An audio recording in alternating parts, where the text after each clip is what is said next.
ঐতিহাসিক এই রংপুর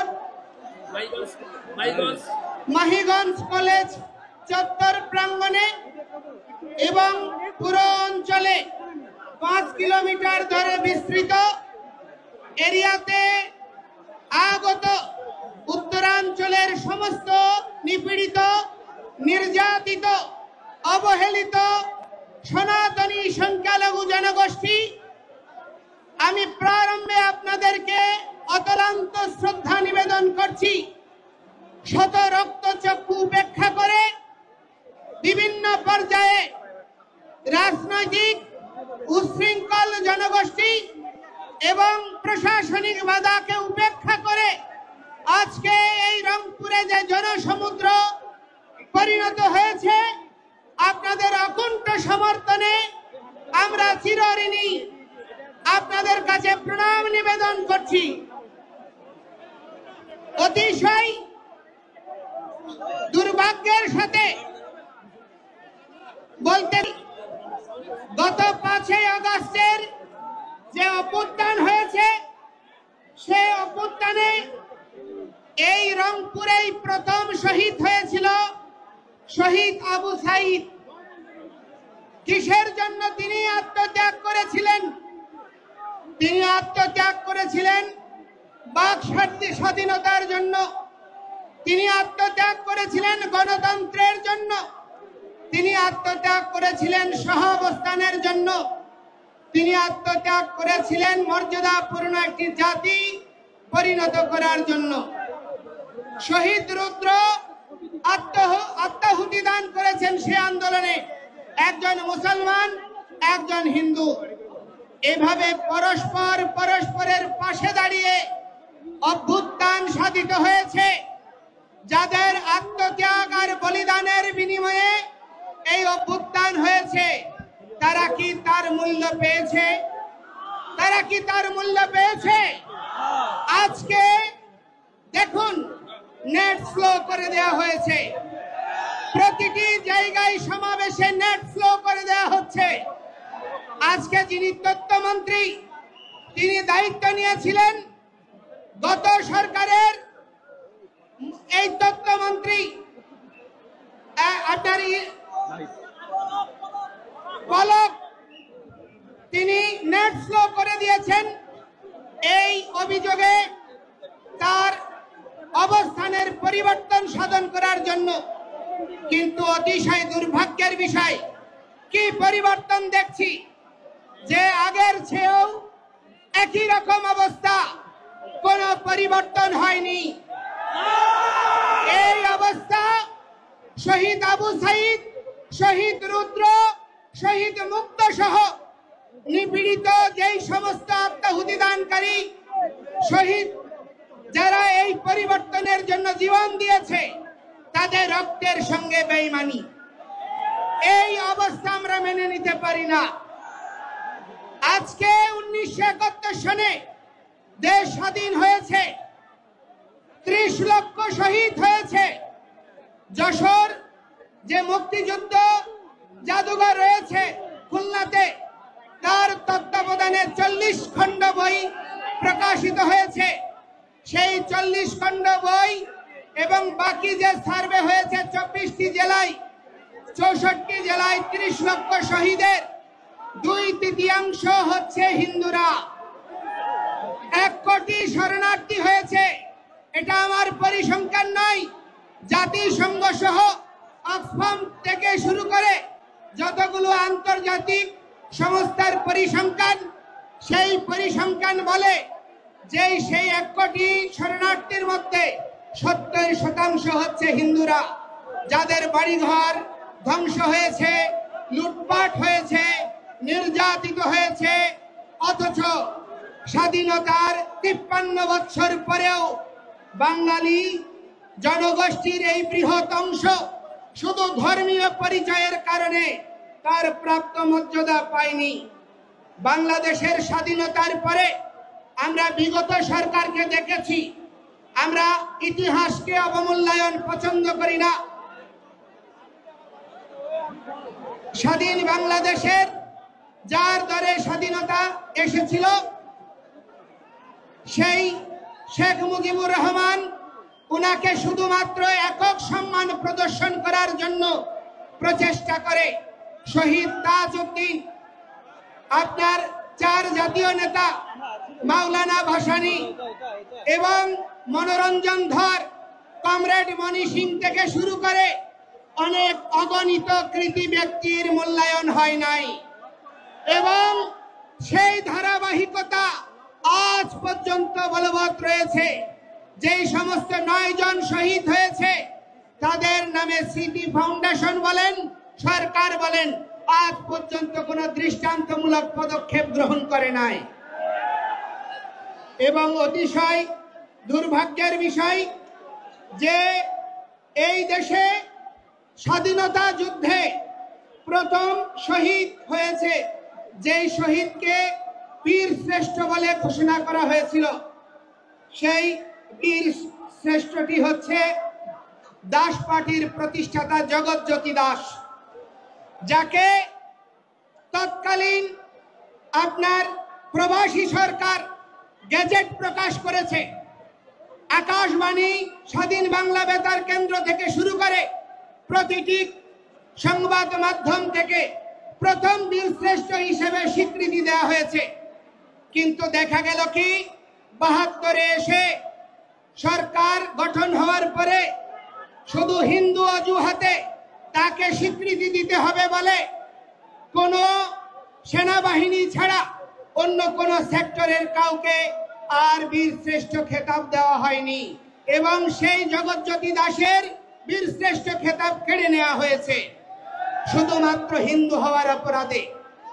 আজকে বাংলাদেশে যে নির্যাতন নিপীড়ন হচ্ছে 5ই আগস্টের পরে এবং বিগত 53 বছর ধরে প্রতিটি সরকার যখন বিশ্ব মিডিয়া, বিশ্ব বিবেক চিৎকার করে বাংলাদেশের মানুষ সোচ্চার হয়, বাংলাদেশের সংখ্যাগরিষ্ঠ জনগোষ্ঠী অসাম্প্রদায়িক, এই অসাম্প্রদায়িক জনগোষ্ঠীর মাঝে বিভিন্ন গণতান্ত্রিক রাজনৈতিক দলগুলির মাঝে ঘাপটি মেরে থাকা যেই সমস্ত উগ্রবাদীরা লুকিয়ে আছে তাদেরকে চিহ্নিত করার সুযোগ থাকার পরেও তাদের দ্বারা নিপীড়ন নির্যাতন অবর্ণনীয়ভাবে হওয়ার পরেও দৃশ্যমান কোনো পদক্ষেপ কোনো সরকারই গ্রহণ করেনি। শুধুমাত্র হিন্দু জনগোষ্ঠী, সনাতনী জনগোষ্ঠী নিপীড়িত হওয়ার কারণে আজকে 150 ছাত্র সচিবালয়ে ঢুকে যদি পরীক্ষার আপনার পরিবর্তন হয়ে যায়, পরীক্ষাবিহীন পাশ হয়ে যায়, বিগত 5ই আগস্টের পরে সরকার পরিবর্তনের পরে যেখানে আন্দোলন হয়েছে সেখানেই স্বীকৃতি মিলেছে, পরিবর্তন এসেছে।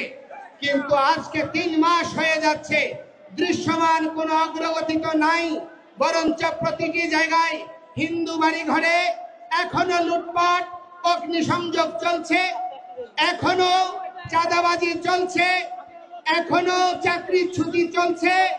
আপনার এই রংপুরে গত 1 সপ্তাহের মধ্যেও চাকরির ছুটি হয়েছে প্রশাসনের উপস্থিতিতেই। অতিশয় দুর্ভাগ্যের বিষয়, এই অবস্থা অপরিবর্তিতভাবে চলতে আছে। তার কারণটা কি? তার কারণটা হচ্ছে এই উগ্রবাদী গোষ্ঠীর মধ্যে সঙ্গে সরকারের একটি অংশ, রাজনৈতিক একটি অংশ এবং এই উগ্রবাদী গোষ্ঠী সম্মিলিতভাবে এই বাংলাদেশ থেকে সনাতনী সংখ্যালঘু জনগোষ্ঠীকে উচ্ছেদ করার প্রচেষ্টা চালাচ্ছে। আমরা এই ভূমির ভূমিপুত্র, কোন অবস্থায় এই স্থান থেকে আমাদেরকে ছুড়ে ফেলা যাবে না। আমরা মুঘল নই, আমরা ওলন্দাজ নই, আমরা ফরাসি নই, আমরা ব্রিটিশ নই, আমরা উড়ে আসিনি। আমরা এই বঙ্গ, যিনি প্রহ্লাদ মহারাজের পৌত্র, যিনি বলি মহারাজের পুত্র, সেই বঙ্গ মহারাজ বঙ্গের নামানুসারে যেই বঙ্গভূমি, আমরা তার উত্তরাধিকার। আমাদের এই এখানে প্রথম অধিকার রয়েছে। আমাদের অধিকারকে অস্বীকার করার কোন প্রচেষ্টা সনাতনীরা আর মেনে নেবে না। বহু নিপীড়ন হয়েছে, বহু নির্যাতন হয়েছে, সনাতনীদেরকে বিভক্ত করে রেখা হয়েছে। হয় আওয়ামী লীগ, নয় বিএনপি, নয় জাতীয় পার্টি, বিভিন্ন দলীয় তকমায় বিভক্ত করে রাখা হয়েছে। আজকে সেই সমস্ত দালালদেরকে আমরা সাবধান করে দিতে চাই। ঐক্যের সুবাতাস বয়ে বেড়াচ্ছে। এখানে কেউ বিভক্ত করতে চাইলে সে যেই হোক তাকে আমরা ছুঁড়ে ফেলবো। বিভক্তকারীকে আর স্থান দেব না। আপনারা স্থান দেবেন? কোন অবস্থায় আমরা বিভক্ত হব না।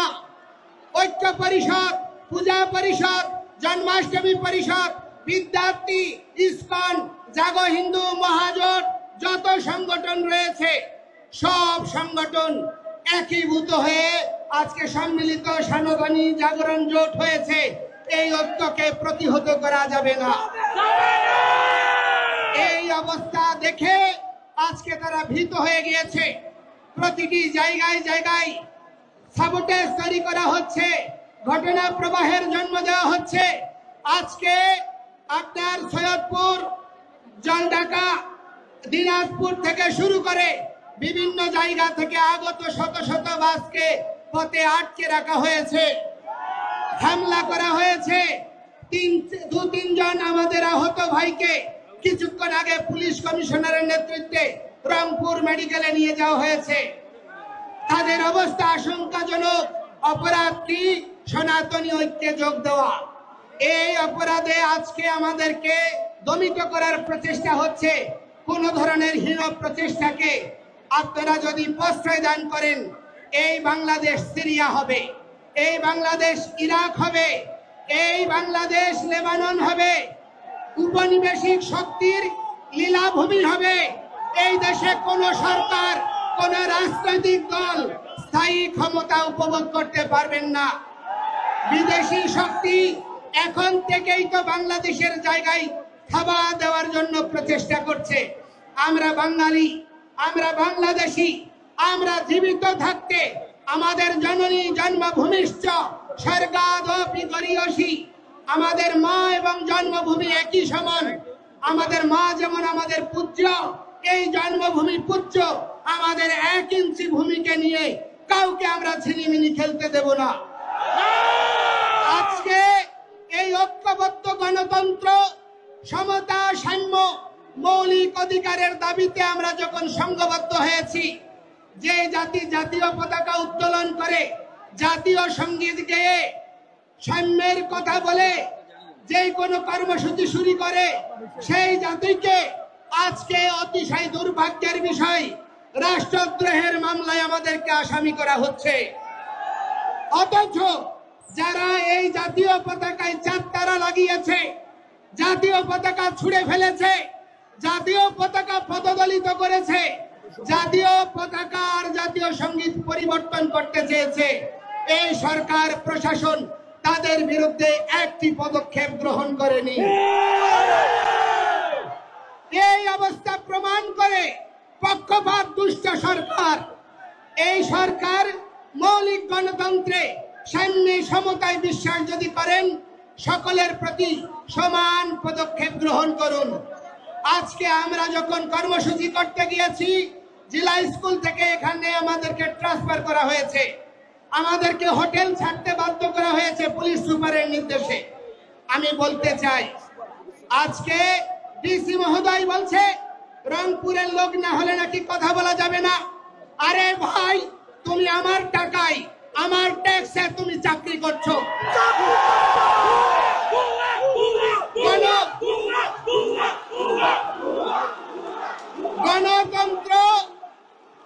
গণতন্ত্র আর সাম্যের এই বাংলাদেশে প্রজাতন্ত্রের কোন কর্মচারী প্রজাতন্ত্রের প্রতিটি নাগরিককে ন্যায্য সম্মান প্রদর্শন করবে। অথচ আজ পর্যন্ত সেই প্রচেষ্টাকারীদেরকে কখনো দণ্ড দেওয়া হয়নি, বরঞ্চ তাদেরকে পুরস্কৃত করা হয়েছে। এই অবস্থা আমরা মেনে নিতে পারি না। এই ডিসি কে অবিলম্বে প্রত্যাহার করতে হবে।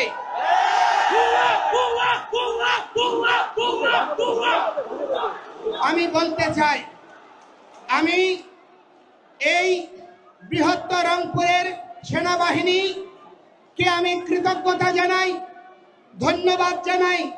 যেখানে যেখানে প্রতিবন্ধকতা হয়েছে তারা তৎক্ষণাৎ ব্যবস্থা নিয়েছে এবং তাদের ব্যবহার ছিল অত্যন্ত মার্জিত এবং সৌহার্দ্যপূর্ণ।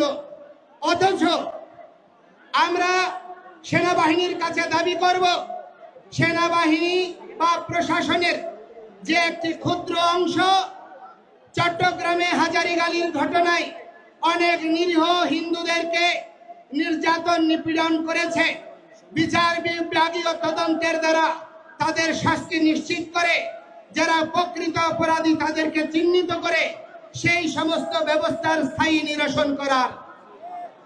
আজকে এইখানে রংপুরে সমাবেশ হচ্ছে, এখানেও সাবোটেজ তৈরি করে হিন্দুদেরকে আক্রান্ত করার প্রচেষ্টা হতে পারে। আপনারা সকলে সাবধান থাকবেন। আমি আপনাদেরকে বলতে চাই, আমরা কোনো প্রহসন মেনে নেব না। আমাদেরকে জেলে নেবেন, 3 কোটি হিন্দু জেলে যাওয়ার জন্য প্রস্তুত আছে। আপনি জেলখানা তৈরি করুন। কত বড় জেলখানা হতে পারে যে জেলখানায় 3 কোটি জনসাধারণকে ধারণ করবেন? আমরা আর ভয় পাই না। নিপীড়ন নির্যাতন বহু বছর ধরে সহ্য করেছি, আর সহ্য করতে পারবো না। আমি আপনাদেরকে বলছি, আমরা কোন সরকারের বিপক্ষে নই, আমরা কোন সরকারের বা রাজনৈতিক দলের পক্ষেও নই। আমরা গণতন্ত্রে বিশ্বাসী, সাম্য আর সমতায় বিশ্বাসী, সাংবিধানিক অধিকার পাওয়ার জন্য প্রয়াসী। আমাদের এই মৌলিক দাবিকে ভিন্ন খাতে প্রবাহিত করার প্রচেষ্টা করবেন না। আজকে মাননীয় প্রধান উপদেষ্টা বলেছেন, আমরা হচ্ছি বাংলাদেশি, আমরা সংখ্যালঘু নই। যদি আমরা বাংলাদেশি হই, 15,000 কোটি টাকার বরাদ্দ যে ধর্ম মন্ত্রণালয়ে, সেখানে কি করে 200 কোটি টাকার থোক বরাদ্দ হতে পারে 3টা ধর্মাবলম্বীর জন্য? সেখানে কি সমতা প্রদর্শিত হয়েছে? আজকে আমি অনুরোধ করছি, আমাদের এই সম্মিলিত জাগরণী জোট থেকে আমরা একটা ইমেইল অ্যাকাউন্ট ঘোষণা করব। এই ইমেইল অ্যাকাউন্টে আপনারা সর্বত্র যত বাংলাদেশে ধর্ম অবমাননার দায়ে যত ভাই বোনরা মামলা আক্রান্ত হয়েছে, তাদের মামলার কপি এবং তথ্য আমাদেরকে সরবরাহ করবেন। আমরা বলতে চাই, 5ই আগস্টের পরে আপনি দেখুন, যত খুনি, ডাকাত, শীর্ষ সন্ত্রাসী, রাজনৈতিক দুর্বৃত্ত, হত্যাকারী সকলেই বেরিয়ে গিয়েছে, কিন্তু হিন্দুরা তারা বেরোতে পারেনি। তারা এখনো জেলখানায় পড়ছে। 5 দিন 7 দিন আহত হাজারীগালির ঘটনার মানুষ, তারা আজকে বিনা চিকিৎসায় কষ্ট পাচ্ছে। মোনা দাস তার স্ত্রীর ওষুধ আনতে গিয়ে তার হাত ফুয়েছে, তার হাত ভেঙেছে, তার স্ত্রী ক্যান্সার আক্রান্ত 2-1 দিনের মধ্যে মারা যাবে। এই রকম অবর্ণনীয় মানবিক বিষয়েও আমরা কোনো সহযোগ প্রদান করার জন্য দৃশ্যমান ভূমিকা প্রশাসন থেকে পাইনি। আমি চট্টগ্রামের কৃতি সন্তান বিশ্ব নাগরিক ডক্টর মোহাম্মদ ইউনূসকে বলবো, আপনি দেশে পরিবর্তন আনতে চেয়েছেন, আমরাও পরিবর্তনের সমর্থক। আমরা ব্যাকডেটেড নই, আমরা হিন্দুরা কোনো রাজনৈতিক দলের দালাল নই। বাংলাদেশে পরিসংখ্যান করে দেখুন, হিন্দুরা প্রতিটি রাজনৈতিক দলকে ভোট দিয়েছে। এই দুর্বলতা, হিন্দুদের প্রতিটি রাজনৈতিক দলের প্রতি সমর্থন, এই দুর্বলতাই আজকে হিন্দুদেরকে দেশ ছাড়া, বিটে ছাড়া করার জন্য বাধ্য করছে। আমরা আজকে থেকে আর কোন রাজনৈতিক দলের সমর্থক নই। যেই দল আমাদের কথা শুনবে, যেই দল আমাদের ম্যান্ডেট নিয়ে আমাদের দাবি পূরণ করবে, আমরা শুধুমাত্র তাদেরকেই ভোট দেব। আমাদেরকে ছাড়া যদি এই যে সংবিধান সংস্কার কমিশন গঠন করা হয়েছে, সেখানে যদি আমাদের কমিশনগুলোতে সংখ্যালঘু প্রতিনিধি না দেওয়া হয়, আমাদের যে ধর্মীয় আইন, পারিবারিক আইন এবং দেশে সহাবস্থান, সাম্য, নিরপেক্ষতার ভিত্তিতে সংবিধানে যদি আমাদের অবস্থান সুনিশ্চিত না হয়, কোনো পরিবর্তন আমরা মেনে নেব না। এবং আমরা বলতে চাই, আমাদেরকে যুক্ত করুন, আমরা আপনাদের সহযোদ্ধা হব। আমরা রাষ্ট্র বিনির্মাণে সহযোগী হতে চাই। ক্ষমতা নিয়ে নয়, আমরা উপদেষ্টা হতে চাই না। এই সাধু সন্তরা রাজনীতি করে না। আমরা কখনো রাজনীতি এই গন্ধময়ী পথে বিচরণ করতে চাই না। রাজনীতি মানে হচ্ছে উত্তম নীতি, আদর্শিক নীতি, যা প্রজার জনকল্যাণের জন্য নিহিত। এই রকম মানসিকতা সম্পন্ন রাজনৈতিক দলগুলো রাজনীতিকে আমরা সমর্থন করতে চাই। সেজন্য আমি আপনাদেরকে বলবো, দয়া করে আমাদেরকে নিয়ে ছিনিমিনি খেলবেন না এবং এই ৮ দফা অবশ্যই দ্রুততম সময়ে পরিপূরণ করুন। আমাদেরকে ইন্ডিয়ার দালাল, আমাদেরকে আওয়ামী লীগের দালাল এইসব ট্যাগ দিয়ে বহু রাজনীতি করেছেন, বহুদিন চালিয়েছেন, আর চালানো যাবে না। আজকে আমরা আর বিভক্ত নই। আজকে নারায়ে তাকবীর, আল্লাহু আকবার, এটি আল্লাহর পবিত্র নাম। এটি যদি জামায়াত ইসলামী নিলে দোষ না হয়, এটা সৌদি আরবের যদি স্লোগান না হয়। জয় শ্রীরাম আমার প্রভুর আরাধ্যের নাম, আমার আরাধ্যের নাম, আমার ভগবানের নাম, আমার প্রভুর নামকে কি করে তোমরা ভাই আরএসএস এর ট্যাগ দিচ্ছ, বিজেপির ট্যাগ দিচ্ছ? এটা কি ধর্ম অবমাননা নয়? আজকে আমি বলতে চাই, এই সীতাকুণ্ড বাংলাদেশের ঐতিহাসিক তীর্থভূমি, ভগবান শ্রীরামচন্দ্র আর সীতার সঙ্গে জড়িয়ে রয়েছে। এই বাংলার সঙ্গে অযোধ্যার রাজ্য জড়িয়ে ছিল। তাহলে রাম কি এই বাংলার নয়? তাহলে ভগবান শ্রীকৃষ্ণ তিনি এই দিনাজপুরে এসেছেন, পাণ্ডবদের সঙ্গে অজ্ঞাতবাসে বিরাট রাজ্যে যোগদান করেছেন। তিনি কি এই বাংলার নয়? আমার ধর্মকে নিয়ে কেন রাজনীতিক ট্যাগ দেওয়া হচ্ছে? আজকে আমাদেরকে জঙ্গি বলা হচ্ছে। কারা জঙ্গি? আজকে হামলা করে সমাবেশে আগত আমাদের ভক্তদেরকে হামলা করে তারা প্রমাণ করে দিয়েছে কারা জঙ্গি। আমরা জঙ্গি নই। অথচ কখনো ইসকনকে জঙ্গি দিচ্ছে। আরে ভাই, যেই দেশ জঙ্গি দমনের সারা পৃথিবীতে নেতৃত্ব দিচ্ছে, যেই দেশ এখনো তাদের সঙ্গে জঙ্গি দমনে সহায়ক চুক্তি করে আজকে তাদের সঙ্গে কাজ করছো, যদি জঙ্গি হয় সেই ইসকনের ভক্ত কি করে আমেরিকায় গোয়েন্দা বিভাগের প্রধানের দায়িত্ব নেয়? আজকে জাতিসংঘের প্রায় 9টি সংস্থায় ইসকন কিভাবে কাজ করে? আজকে রাশিয়া, চায়না এরা একটা ভিন্ন মেরু, আমেরিকা ইউরোপ একটা ভিন্ন মেরু। দুই মেরুতে ইসকন কি করে সমান্তরাল ভাবে নিজের ধর্ম খ্রিস্টান আদর্শ প্রচার করে বিশ্বনন্দিত হচ্ছে। তাহলে ইউরোপ আমেরিকা নয়, আরবীয় দেশগুলোতেও ইসকন গঠনমূলক ভূমিকার জন্য বিশ্বনন্দিত। দালাই লামা থেকে শুরু করে আপনার নেলসন ম্যান্ডেলা ফাউন্ডেশন থেকে শুরু করে পৃথিবীর সমস্ত সাম্প্রদায়িক জনগোষ্ঠী এবং তার প্রতিনিধিত্বকারীরা আজকে ইসকনের কার্যক্রমকে প্রশংসা করছে। আর এই বাংলাদেশে তাকে জঙ্গি, সন্ত্রাসী, ধর্মান্ধ রূপে প্রতিষ্ঠা করার প্রচেষ্টা করছে। আমরা কি কোনো কেউর ঘরে আগুন দিয়েছি? আমরা কি কেউর ঘরে আগুন দিয়েছি? আমরা কোনো মানুষকে হত্যা করেছি? আমরা কেউর জায়গা দখল করেছি? আমাদের জায়গা, আমাদের সম্পত্তি আমরা উদ্ধার করতে গিয়ে আজকে আমাদেরকে ভূমিদস্যু তকমা দেওয়া হচ্ছে। বাংলাদেশ সরকার অর্পিত সম্পত্তির নামে আপনার ক আর খ করে ক এর অধিকাংশ সম্পত্তি স্থায়ী খাস করে নিয়েছে। কই মুসলমানের কোন সম্পত্তিকে খাস করার দুঃসাহস দেখাতে পেরেছে? আজকে বাংলাদেশে অধিকাংশ শিক্ষা প্রতিষ্ঠানের জায়গার দাতা হচ্ছে হিন্দুরা, অথচ সেইখানে আজকে আমরাও বঞ্চিত। আমাদের প্রার্থনা করার জায়গা নেই, পূজা করার জায়গা নেই। আজকে যেন আমরা অপরাধী। জেলখানায় যেভাবে বন্দি ঘেরাটোপের মধ্যে কয়েদিরা থাকে, ঠিক তদনুরূপ ভাবে আমাদের দেশে কারাগারের মধ্যে যেমন কয়েদি থাকে, সেইভাবে আমরা ওই পাহারার ঘেরাটোপে পূজা করছি, পাহারার ঘেরাটোপে জীবন যাপন করছি। এই রকম আমরা অনিশ্চিত ভবিষ্যৎ চাই না। আমরা বাংলাদেশের বৃহৎ জনগোষ্ঠীর সঙ্গে একই সাথে অবস্থান করতে চাই, একসাথে চলতে চাই, একটি আদর্শিক বাংলাদেশ বিনির্মাণ করতে চাই। এই প্রচেষ্টাকে দুর্বলতা মনে করবেন না। আমি আপনাদের বক্তব্য দীর্ঘায়িত করব না। আমি আপনাদেরকে বলতে চাই, সারা পৃথিবীতে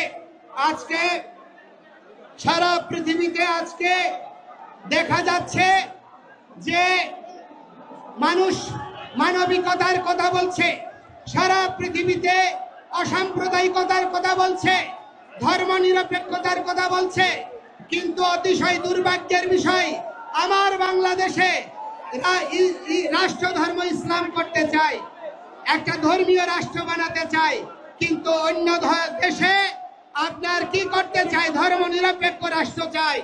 এই রকম দ্বিচারিতা আমরা সহ্য করতে পারি না।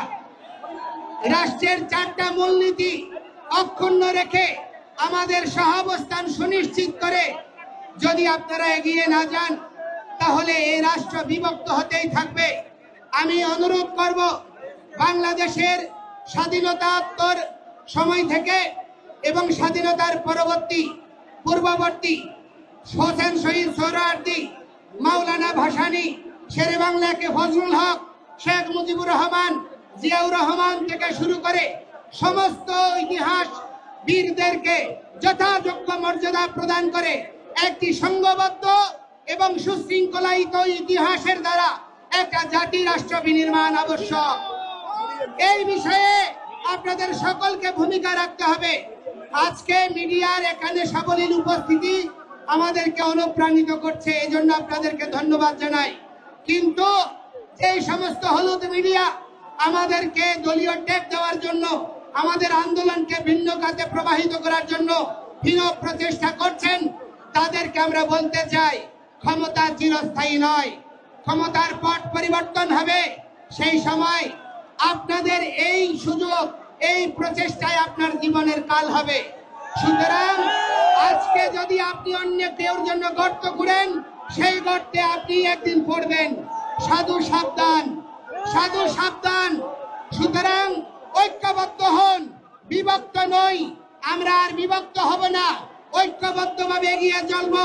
গ্রামে, শহরে, গঞ্জে, নগরে, জেলায়, বিভাগে, প্রতিটি জায়গায় আপনারা এক একটা এই সম্মিলিত সনাতনী জাগরণ জোটের প্রতিনিধি টিম গড়ে তুলুন, এক একটা প্রতিরোধ টিম গড়ে তুলুন, যারা আমাদের মন্দির, আমাদের বৃদ্ধ, নারী, শিশুদেরকে সুরক্ষা দেবে, তাদেরকে নিয়ে কোন রকমের ছিনিমিনিকে প্রতিহত করবে। আমরা কেউ আর মুখাপেক্ষী হব না। আমরা রাষ্ট্রের আইন মেনে, শৃঙ্খলা মেনে আমরা নিজেদের আত্মরক্ষার প্রতিরোধ আন্দোলন চালিয়ে যাব। আপনারা সবাই আমাদের সঙ্গে থাকবেন, আমাদের সঙ্গে থাকবেন, আর আমরা বিভক্ত হব না। আজকে শাক্ত, শৈব, সৌর, গাণপত্য, বৈষ্ণব, ব্রাহ্মণ, ক্ষত্রিয়, বৈশ্য, শূদ্র সকলে একাকার হয়েছে। আমি কৃতজ্ঞতা জানাতে চাই আমাদের ক্ষত্রিয় সমাজের সাধারণ সম্পাদক নৃপেন্দ্রনাথ দাস রায়বাবুকে, এই উত্তরাঞ্চলের ক্ষত্রিয়দেরকে। আপনারা খার্তবীর্য, ক্ষত্রিয়রা রাষ্ট্র শাসন করেছে, ক্ষত্রিয়রা পৃথিবীকে ভগবান শ্রীকৃষ্ণ আর শ্রীরামের মতো আরাধ্যকে জন্ম দিয়েছে। আপনারা দুর্বল হবেন না, ঐক্যবদ্ধভাবে অবিভক্ত একটি সমাজের দ্বারা প্রতিরোধ আন্দোলন গড়ে তুলুন। আমরা যেখানে সমাবেশ হবে সকলে যোগদান করুন এবং সুশৃঙ্খলায়িতভাবে আমাদের এই চলমান আন্দোলনকে বজায় রাখুন। আপনারা প্রত্যেকে যার যা সামর্থ্য আছে, অর্থ আছে, তা দিয়ে এই আন্দোলনকে সহযোগিতা করুন। আর বিভক্ত নয়, প্রতিষ্ঠা নয়, আজকে সন্ত সমাজ মাঠে নেমেছে, আপনারা সকলে যোগদান করুন এই প্রার্থনা জানিয়ে। এবং দেখুন বিশ্ব মিডিয়া এই যে এখানে কপ মেরেছে, এখানে আহত করেছে আরো 2 জন, তারা এখন 3 জন হসপিটালে আছে গুরুতর। আমরা এর দ্রুততম সময়ে বিচার চাই এবং বলতে চাই, চট্টগ্রামে যারা ইসকনের ভক্তদেরকে, হিন্দুদেরকে ধরে ধরে হত্যার হুমকি দিয়েছে, তাদেরকে দ্রুত সময়ে গ্রেফতার করে তাদেরকে আইনের আওতায় আনতে হবে। এর ব্যর্থই হলে প্রতিটি হিন্দু নরনারী বাংলাদেশের সর্বত্র এই আন্দোলনে ঝাঁপিয়ে পড়বে। দয়া করে আমাদেরকে সংক্ষুব্ধ করবেন না। আমরা রাষ্ট্র বিনির্মাণে সহযোগী হতে চাই, সুতরাং আমাদেরকে সহযোগ হওয়ার জন্য সুযোগ দিন। আমরা সবাইকে ধন্যবাদ জানিয়ে আমার বক্তব্য এখানে শেষ করছি। শুভ প্রণাম।